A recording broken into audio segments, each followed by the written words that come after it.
విజయవాడలోని పలువురు వ్యాపారస్తులతో జనసేన నేత పోతిన మహేష్ భేటీ అయ్యారు. అసోసియేషన్ సభ్యులను వారి ఇబ్బందులను పరిష్కార మార్గంగా తీసుకెళ్తామని హామీ ఇచ్చారు.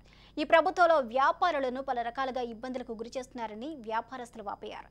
వస్త్రాలత కాంప్లెక్స్ కు పార్కింగ్ సదుపాయం, టాయిలెట్లు కూడా లేవు అంటూ తెలియజేశారు. జనసేన టీడీపీ ప్రభుత్వం ముందడుగు వేస్తుందని పోతిన మహేష్ స్పష్టం చేశారు.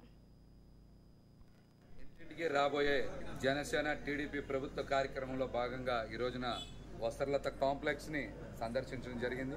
ముందుగా అసోసియేషన్ హాల్లో సభ్యులందరినీ కూడా మరి అధ్యక్షులు జగన్ గారి ఆధ్వర్యంలో అదేవిధంగా చాలా మంది పెద్దలందరితో కూడా మరి అసోసియేషన్లో కలిసి మీరు మాకు ఈసారి జనసేన టీడీపీకి సంపూర్ణ మద్దతు ప్రకటించాలని వారిని కోరడం జరిగింది.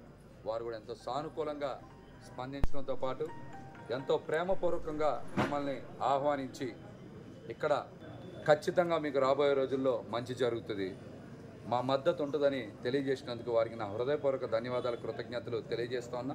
పశ్చిమ నియోజకవర్గంలో ఉండేటువంటి సొంత ఇల్లు లేనటువంటి పేద సామాన్య వర్గాలకి పశ్చిమ నియోజకవర్గంలోనే ఇళ్ళు కట్టించేటువంటి ఏర్పాటు చేసి తీరుతాం. మీరందరూ కూడా అడగచ్చు. మరి సెంటు భూమి పథకం కింద 14,000 మంది లోపే లబ్ధిదారులు ఉన్నారు.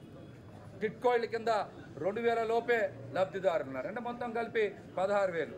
మరి కొంతమంది లబ్ధిదారులు చేర్చుకున్నా సరే, ఇంకొక 8-9 మంది చేర్చుకున్నా సరే 25,000 కుటుంబాలకి సొంత ఇంటి కళ పశ్చిమ నియోజకవర్గం